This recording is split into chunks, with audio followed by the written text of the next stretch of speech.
Cette vidéo vous est présentée par NordVPN, partenaire de la séance de Marty. NordVPN vous permet de sécuriser vos données personnelles en chiffrant toute votre activité sur Internet, faire passer votre emplacement virtuel et contourner les géorestrictions de votre position à Gotham City jusqu'à n'importe où dans le monde. Très utile pour avoir accès au catalogue de streaming étranger de vos plateformes préférées, Netflix, Disney+, Crunchyroll, pour retrouver par exemple la trilogie Batman de Christopher Nolan sur le Netflix allemand ou encore le Joker de Todd Phillips sur le Netflix australien. Vous pouvez même économiser de l'argent grâce à NordVPN, notamment sur vos voyages, en réservant vos vols et hôtels depuis des serveurs étrangers. Trouvez de meilleures offres, booking.com, skyscanner.com. En somme, un VPN vous ouvre énormément d'opportunités. Avec NordVPN, vous pouvez utiliser votre abonnement sur 6 appareils simultanément et grâce au lien qui s'affiche à l'écran et que vous pourrez retrouver dans la description, vous trouverez même une réduction exceptionnelle sur tous les abonnements NordVPN, satisfaits ou remboursés pendant 30 jours. Profitez-en pour tester leur service et rendez-vous sur nordvpn.com. Bonne séance.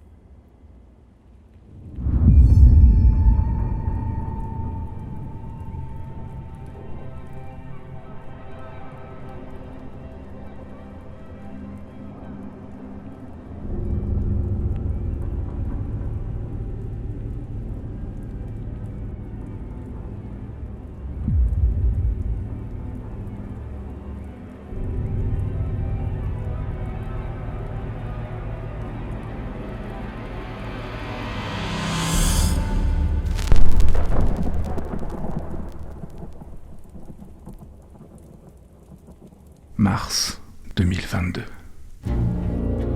Les super-héros trustent le haut du box-office depuis plus de 10 ans. Les élites cinéphiles se gaussent et s'exaspèrent de voir la formule Disney produire à la chaîne sans se réinventer. Oui, monsieur, parfaitement. Je me gausse. Refusant de manger dans la gamelle du soft power américain, fustigeant ses histoires creuses et manichéennes. Les geeks trentenaires et les ados en redemandent toujours plus. Défendent bec et ongle leurs comics préférés sur les réseaux et se roulent par terre en hurlant, sitôt qu'on critique leur Marvel adoré, tels des fanboys hystériques qui s'insurgent comme si on avait insulté leur mère. Pendant que les sociologues se masturbent la tête afin de comprendre comment les super-héros sont-ils devenus si populaires, théorisant sur le transfert d'une génération qui ne croit plus en Dieu, mais qui attend tout de même d'être sauvé. Quant à moi, je ne peux pas être partout. Plutôt Marvel ou plutôt DC qui me demande. Qu'est-ce que j'en ai à la foutre? Et alors que mon intérêt pour ce genre de blockbuster s'amoindrit d'année en année, voilà que sort l'énième reboot de mon super-héros préféré, The Batman. Un film que j'ai beaucoup aimé. Genre, vraiment. J'en suis même venu à me dire que je n'avais jamais vraiment aimé un film Batman jusqu'ici, malgré leur réputation d'œuvre culte. J'ai donc ouvert l'enquête pour découvrir ce que ce Batman avait de plus que les autres. Avait-il vraiment réinventé la roue, ou juste parlé à l'amateur de films noirs que je suis? Après tout, c'est peut-être ça le super pouvoir de Batman. Celui de pouvoir changer de genre, comme on change de costume.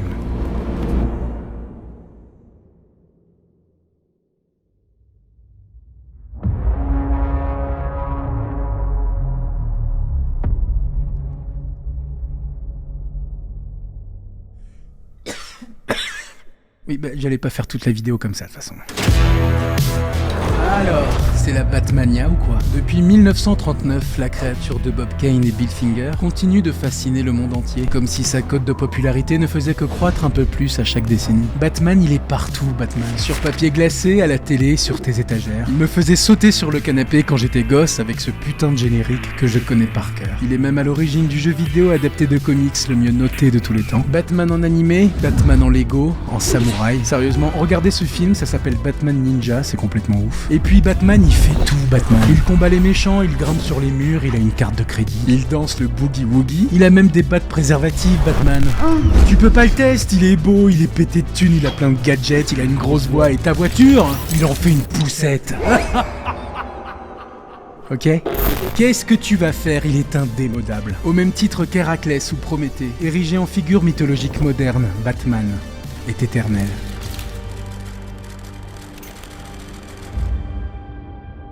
Et ce, pour le meilleur comme pour le pire. Après plus de 80 ans, Batman a changé si souvent de visage qu'on peine à déterminer quelle est sa véritable identité en tant qu'icône de la pop culture. Tantôt représenté en anti-héros sombre et solitaire, en détective luttant contre la pègre, en créature hybride de la nuit défiant un demi-dieu, ou en leader d'un duo comique pour amuser les enfants. Lui et son sidekick seront même accusés par les cathos conservateurs américains des années 50 de promouvoir l'homosexualité. Et tu as déjà vu un monsieur tout nu? Ou encore dans un registre bien différent, en vigilante fascisant d'extrême droite. Bah oui, parce qu'on parle quand même d'un milliardaire qui aime bien la police, mais jugeant qu'elle n'a pas les couilles pour faire le boulot, sort la nuit pour aller tabasser des pauvres. Bon, c'est pas nouveau, hein, mais chaque fois qu'on le fait remarquer, t'as Twitter qui est en mode Oh mon dieu, Batman, c'est pas très de gauche. Mais quand bien même, ces nombreuses facettes, qu'elles s'opposent ou se rejoignent, offrent un véritable boulevard à la réinterprétation. C'est la raison pour laquelle les grands studios américains ne lâcheront pas si facilement le filon des super-héros, car les conventions même du comics semblent avoir été taillées sur mesure pour le marché hollywoodien. Des personnages déclinables à volonté, dans des histoires où la dramaturgie et la cohérence scénaristique passeront toujours après le fanservice, et surtout où aucune histoire n'est réellement gravée dans le marbre. Inutile de vous offusquer que le Joker de 2019 dénature totalement le personnage, on viendra vous asséner qu'il n'y a pas qu'une seule version de ce dernier, et malheur à celui qui voudrait en placer une au-dessus des autres. Trahison ou adaptation, la nuance est fine, et dans ce cas précis, totalement arbitraire. Puisque les comics, dans leur ADN de récit pulp, aussi vite consommés, aussi vite oubliés, semblent avoir été conçus pour être réinterprétés à l'infini. Ce qui est à la fois sa force et sa limite. À croire que leur véritable super pouvoir, c'est finalement d'être au-dessus de la critique. Et c'est là que notre Batman entre en scène. Voyons un peu qui se cache derrière le masque.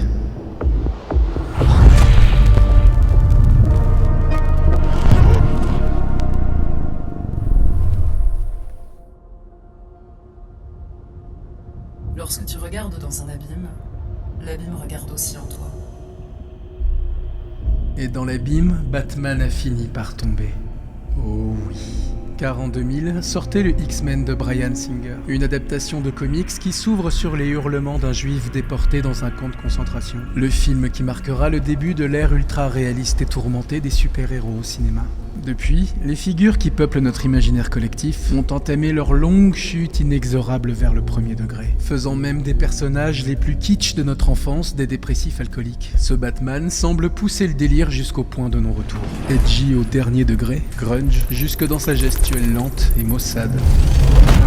Un Batman en colère et torturé, projetant ses traumatismes sur un petit garçon, ayant ainsi le bon goût de ne pas nous refaire l'énième origin story qu'on connaît déjà tous par cœur. Vivant reclus, dans l'ombre de sa demeure où le soleil ne brille jamais, dans l'ombre de son père, qu'il idéalise sans vraiment le connaître, dans l'ombre de Kurt Cobain même, la sublime chanson de Nirvana résonne dans les vastes souterrains désaffectés d'une Gotham humide, sale et corrompue, rongée par le vice et l'infortune.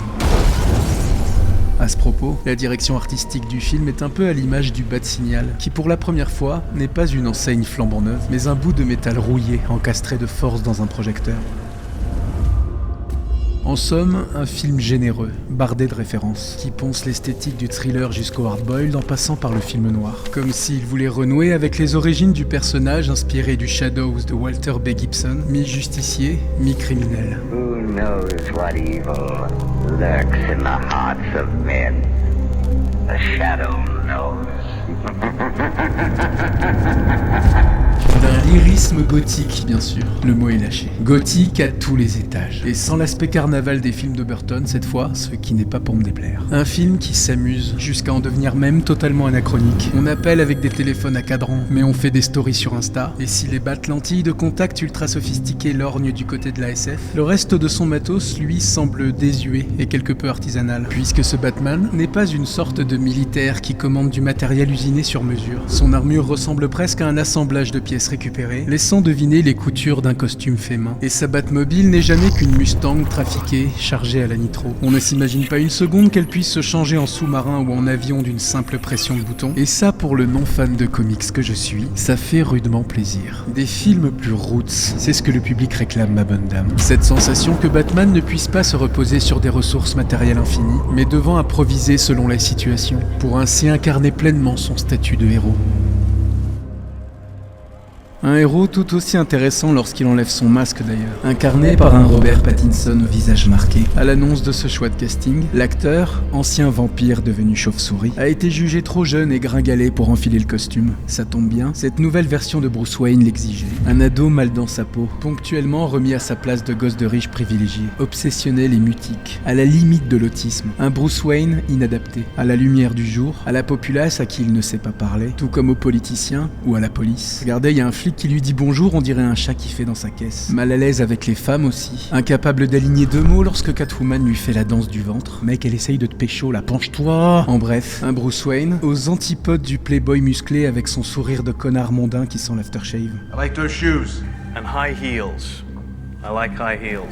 Si j'avais adoré le Bruce Wayne de Ben Affleck, je dois bien dire que j'aime encore plus celui-là. Parce que ce Batman, c'est du caviar pour toute personne qui s'intéresse au personnage sans se soucier de l'héritage des bandes dessinées pulp. Placé dans un contexte de comics, Batman est un sauveur aux allures mystiques. Mais dans notre monde à nous, ce serait quoi? Un taré qui se promène la nuit déguisé en chauve-souris? Soit parce que le mec a un solide sens de l'humour et qu'il veut juste troller la police, soit parce qu'il est complètement ravagé. Et le film joue finement avec cette ambiguïté. Et il en va de même pour Catwoman, incarnée par la somptueuse Zoé Kravitz.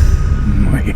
Chez Nolan, ce sont des professionnels, du cambriolage, de l'infiltration et des arts martiaux. Chez Matt Reeves, ce sont des excentriques, des parvenus, des laissés pour compte. Du moins, c'est ce qu'il essaye de faire et ça crève les yeux, mettant en scène leur rapport de force comme une danse nuptiale, renouant ainsi dans une moindre mesure avec les films de Burton, qui poussent le thème de l'animalité chez l'individu jusqu'à la caricature. Car Burton fait avec ses Batman ce qu'il fait le mieux. Il nous assoit à la table des freaks, des marginaux, pour des films qui l'étaient tout autant. Enfin, jusqu'à ce que la Warner se dise que pour vendre des jouets, c'était peut-être pas une bonne stratégie de traumatiser des gosses avec un pingouin qui bave de la suie sur la jambe d'une folle névrosée déguisée en chat.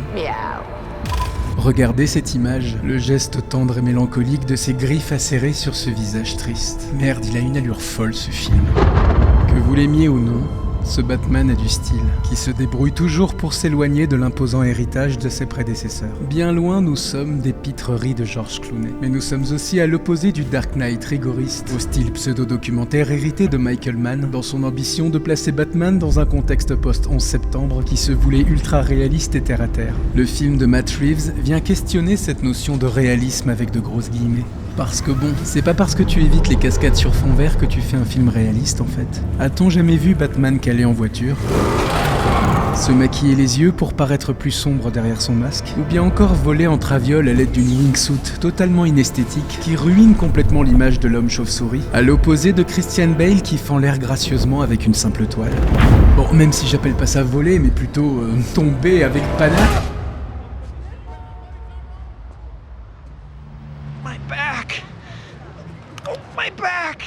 Ouais, regardez ça. Le film pousse le vice jusqu'à le montrer se relever péniblement pour repartir en boitant. Il me semble, moi, que le public attend de ce genre de récit qu'il envisage ce fameux réalisme d'une autre manière. C'est ça qui me fascine avec ce Batman, c'est un film malin. Très malin.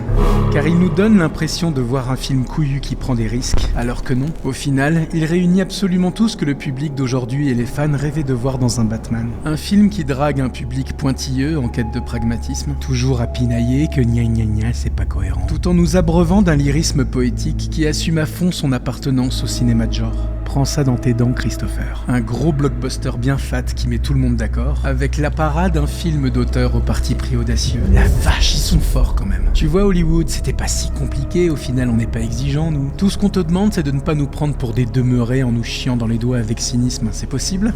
Non. Ok, c'est pas grave.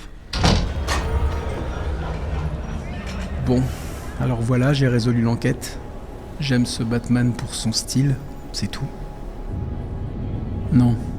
C'était autre chose. Mais quoi?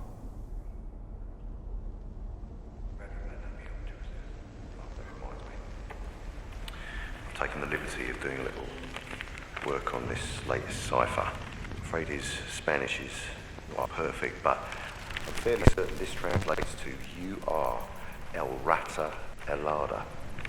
Rata helada. Rat with wings. It's slang for pigeon. Does that mean anything? Ah oui, ça c'est intéressant. Cette approche linguistique faisant référence à la métaphore du rat qui vient souligner Qu'est-ce que je raconte comme connerie, moi ? La mise en scène, bordel ! Vous croyez que j'en ai quelque chose à faire d'une intrigue policière à base de devinettes en espagnol ? Qui regarde encore un film de super-héros pour son scénar, franchement ? La mise en scène, y a pas à chercher plus loin. Bah oui, c'est quand même le thème principal de la chaîne, et dans ce film, il y en a partout. Une mise en scène viscérale qui nous plonge dans la psyché de notre héros, semblant se fondre avec la ville elle-même lors de l'ouverture du film que j'ai outrageusement singé dans mon intro.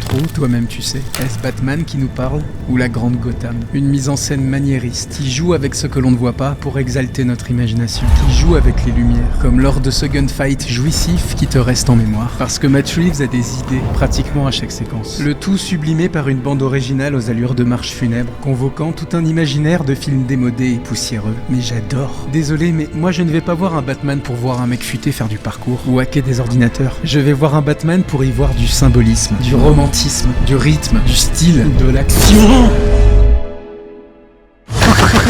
Boum, clic, clac.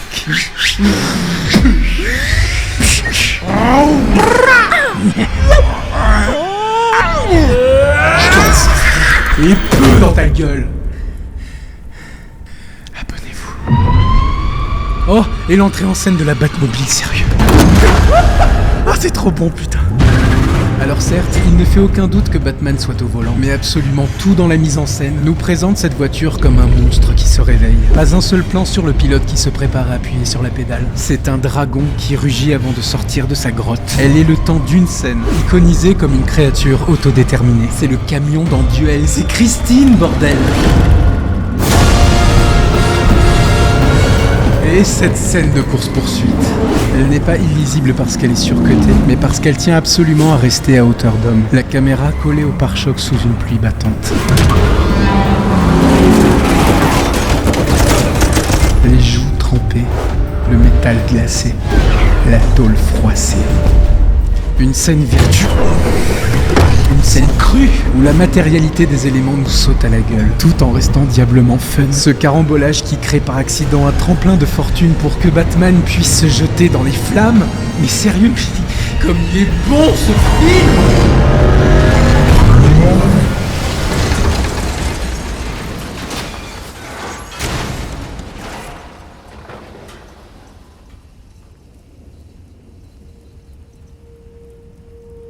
Honnêtement, qui peut encore prétendre que le succès d'un film pareil dépend avant tout de son récit ?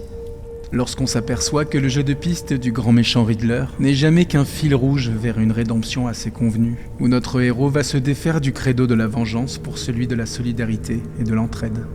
Mais surtout, on va pas se mentir, pour préparer l'arrivée d'un Joker de plus. Encore un. Pauvre Riddler. L'énième super vilain au rire de crécelle hystérique qu'on a déjà vu des centaines de fois dans des centaines de films. Finalement bien inutile et anecdotique lorsqu'il enlève son masque, puisqu'il n'est jamais ici qu'une sorte de gilet jaune ultra vénère, parce que inégalité galopante, tout ça, tu connais. Macron! Explosion!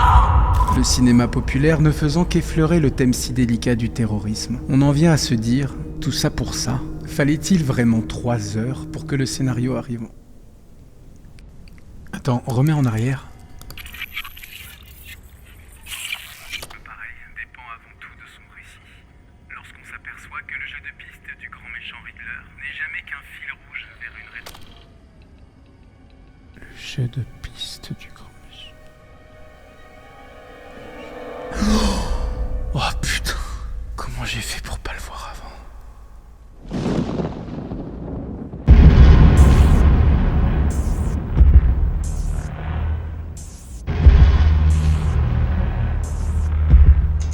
Who are you, Doc?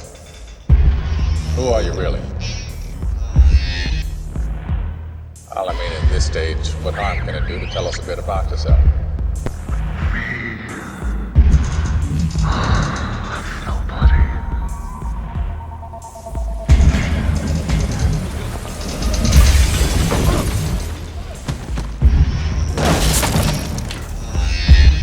I'm just an instrument.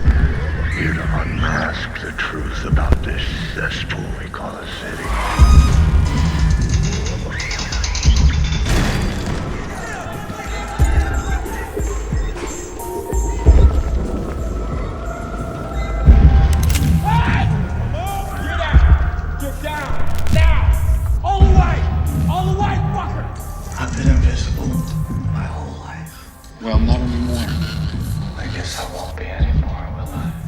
I'm setting the example. They'll remember me now. Her mask is amazing. Okay, sit back. You inspired me. He says he admires you. This is all in your head. You're sick.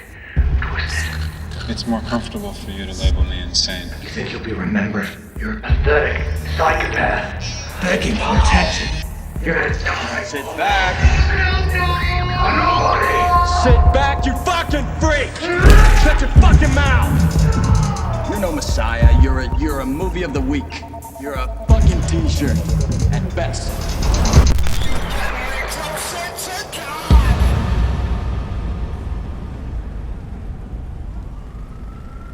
Bah oui. Si vous voulez que le public saisisse vos influences, vous ne pouvez pas vous contenter de lui taper sur l'épaule. Il faut y aller à coups de marteau. En effet, les inspirations de Matt Reeves ne font pas beaucoup de mystère. À se demander si ce Batman en a bien une d'identité à lui. Mais est-ce que c'est si grave que ça ? Le cinéma populaire américain d'aujourd'hui nous dit que non, puisqu'il est manifestement incapable de nous raconter quoi que ce soit sans user de références. Mais le fait de verser dans le patchwork n'est pas condamnable en soi, si c'est bien fait, sans tomber dans le clin d'œil méta, facile, intrusif et racoleur. Après tout, le Batman de 89 n'était-il pas déjà un vibrant hommage au Metropolis de Fritz Lang ? Disons que là ça se remarque parce que les références utilisées ne sont pas très obscures. Je veux dire, on a tous vu Zodiac ici, non ?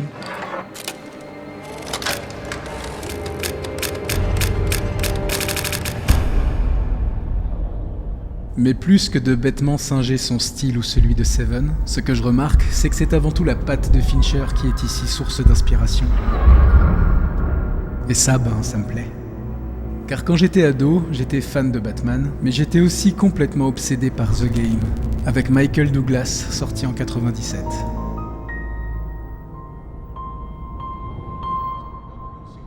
C'est en voyant ce film que je me suis pris à rêver d'un Batman tourné par Fincher. Il y a tout dans ce film pour mettre en valeur ce personnage. Nicholas Van Earton, c'était mon Bruce Wayne de substitution. Milliardaire misanthrope et désagréable, qui passe ses journées derrière son écran.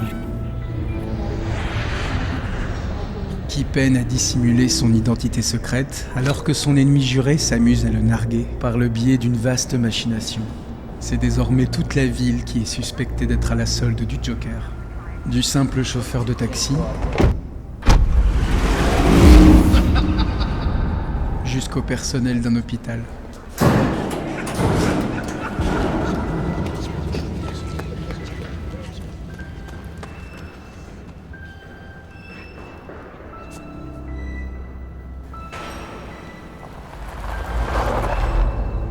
Traqué jusque devant son manoir, où il lui laisse un dernier avertissement.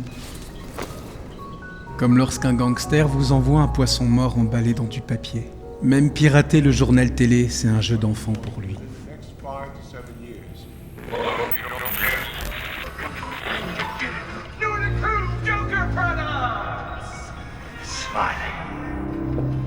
That luscious skin, those ruby lips and hair color, so natural. Only your Undertaker knows for sure. I know what you're saying! Where can you get these fine new items? Well, that's the gag. Chances are, you bought them already.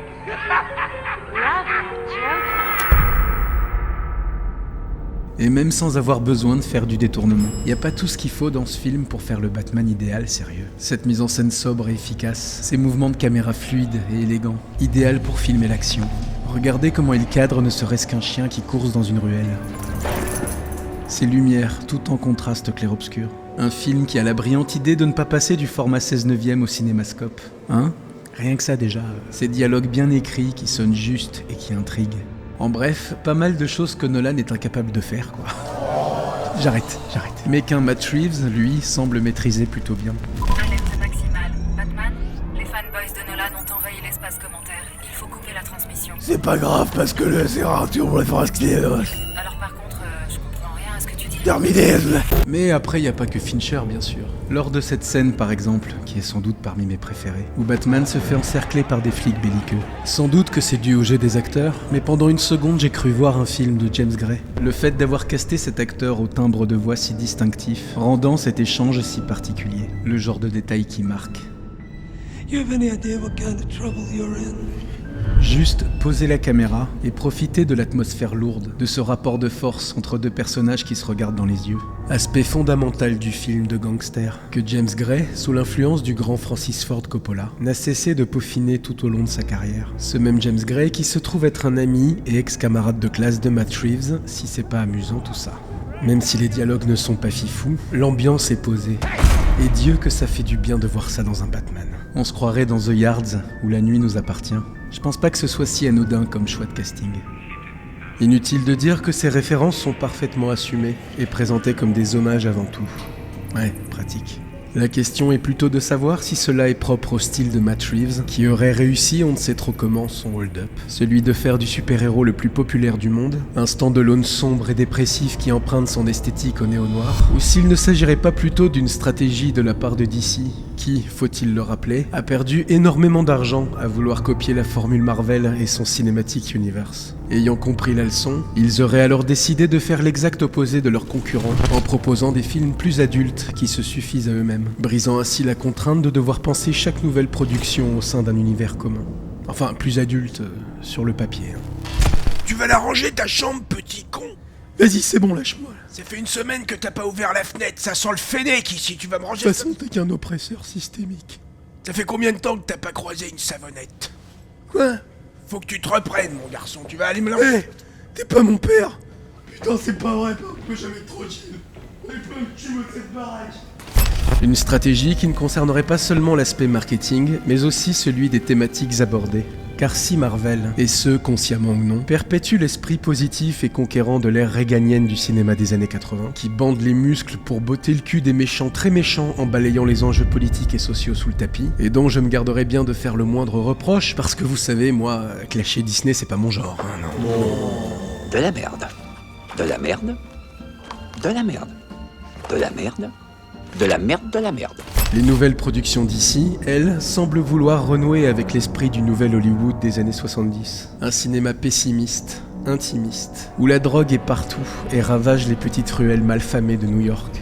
Et pour cause, si le Joker de Todd Phillips joue à fond la carte du film d'auteur urbain et poisseux, qui aborde sans concession les thématiques sociales dans un contexte politique sur le point de péricliter, ce qui nous donne finalement un décalque à peine voilé de Taxi Driver et la valse des pantins de Martin Scorsese. Faites pas genre que... Hein. Et qui, si j'en crois les réseaux sociaux, serait le meilleur film de l'histoire du cinéma.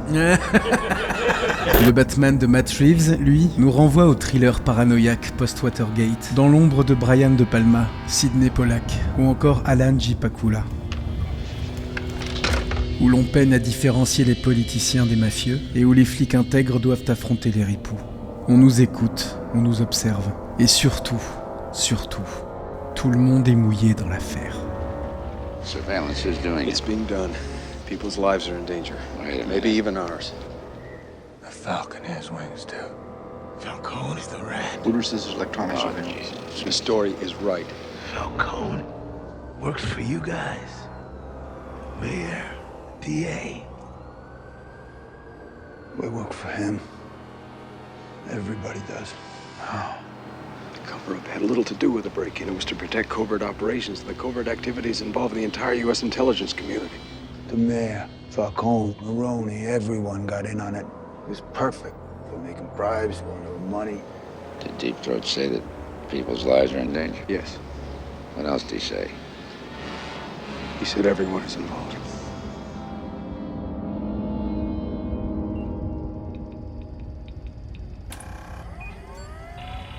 Alors, comme on approche de la fin, vous vous demandez sans doute où je veux en venir avec ce name-dropping de gros forceur. Eh bien vous rappelez que lorsque The Batman est sorti en mars 2022, un autre mastodonte des studios hollywoodiens faisait son apparition dans les salles.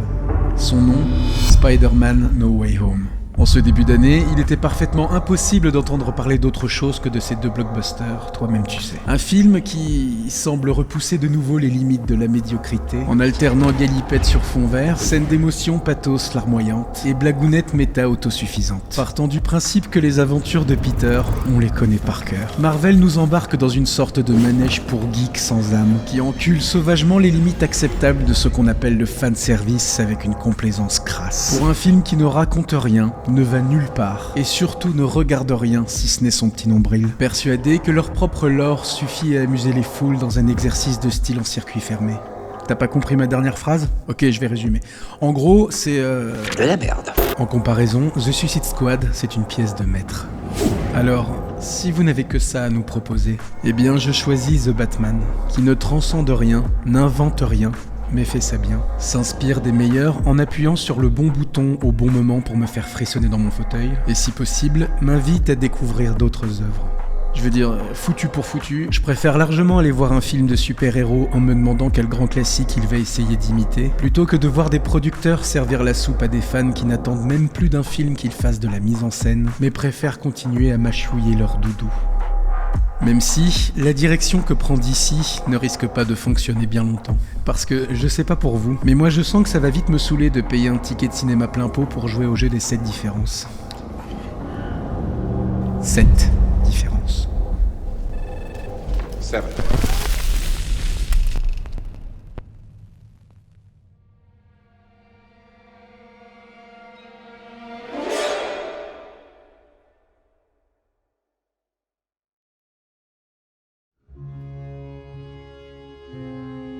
À la surprise générale, et contre toute attente, The Batman aura le droit à une suite. Ouais, je sais, c'est un truc de ouf. Suis-je impatient de voir la prochaine course-poursuite sous la pluie de Gotham City ? Oh bah ça oui, sans doute. Suis-je curieux de savoir ce qu'il adviendra de notre héros ? Ah bah ça je m'en tartine l'arrêt par contre.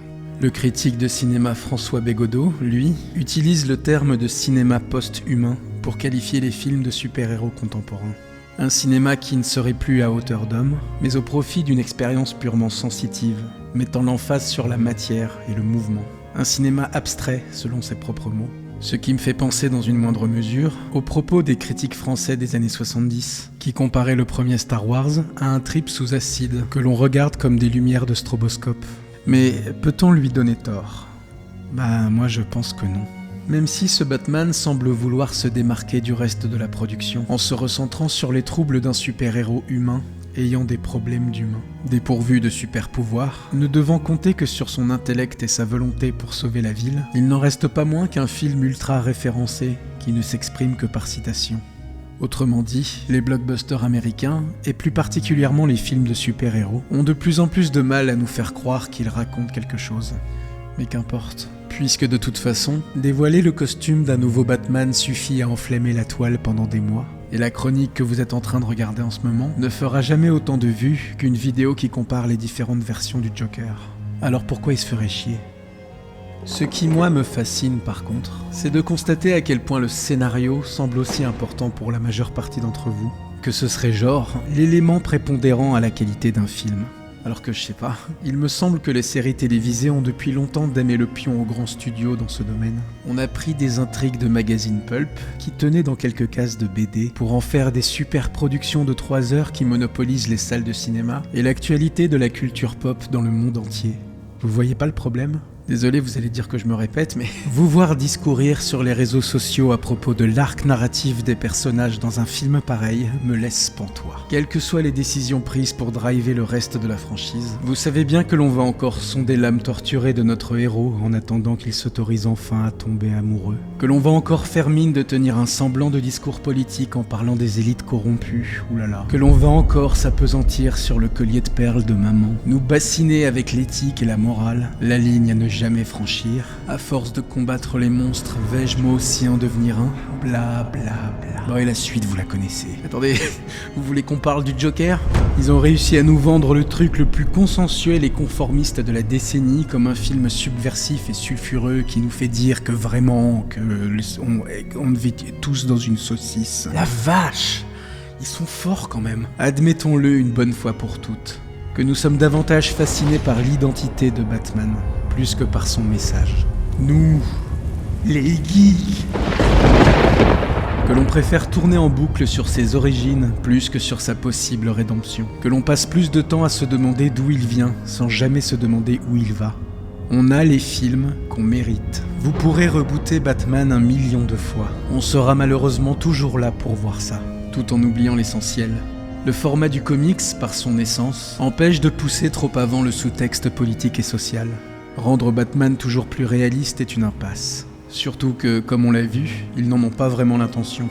L'aspect sombre et terre-à-terre n'est jamais qu'un vernis qui couvre encore une histoire de courage et d'amitié, pour se terminer sur une morale on ne peut plus convenue sur le dépassement de soi au service de l'intérêt commun. Depuis ses origines, les comics ont été accusés de n'être qu'un divertissement puéril qui capitalise sur l'argent de poche des mômes. Sauf que rien n'a réellement changé depuis. Si ce n'est peut-être qu'à une époque, la critique accusait les comics de pervertir la jeunesse. Aujourd'hui, elle l'accuse de vouloir l'endormir. Qu'est-ce que je pourrais dire, moi, à quelqu'un qui me dit moi, j'adore Marvel. Pour prendre cet exemple, on va s'en tenir là, parce que c'est un exemple un peu canonique comme ça. Moi, je vais pas lui dire c'est de la merde, t'es con. Moi, j'aime un cinéma vachement plus intelligent, vachement plus brillant, vachement plus ample. Non, pas de mépris culturel, jamais. En revanche, je peux lui dire je note objectivement que ton goût n'est pas très original. C'est tout.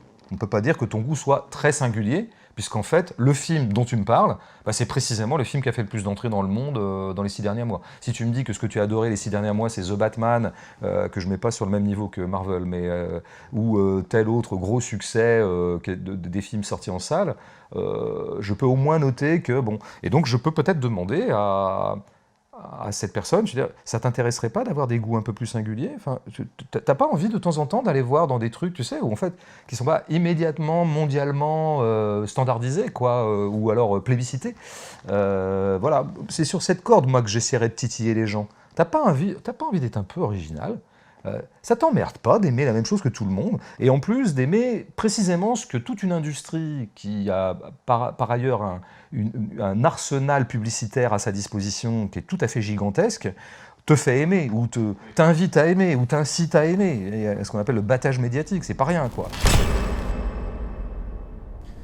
Donc voilà les geeks, il est très bien ce Batman, très bien, n'en déplaise à Antoine Goya. Personne ne vous demande de bouder votre plaisir, mais juste de garder les pieds sur terre, et de ne pas constamment taxer de snobisme toute personne qui vous fait remarquer que, quand même, ça vole pas très haut tout ça.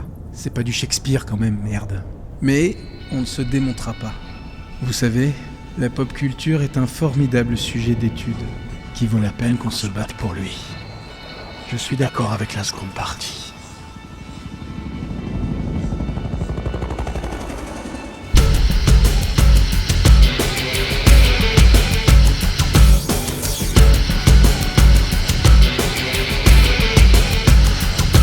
There's always a diamond friendly sitting in the Life Hotel.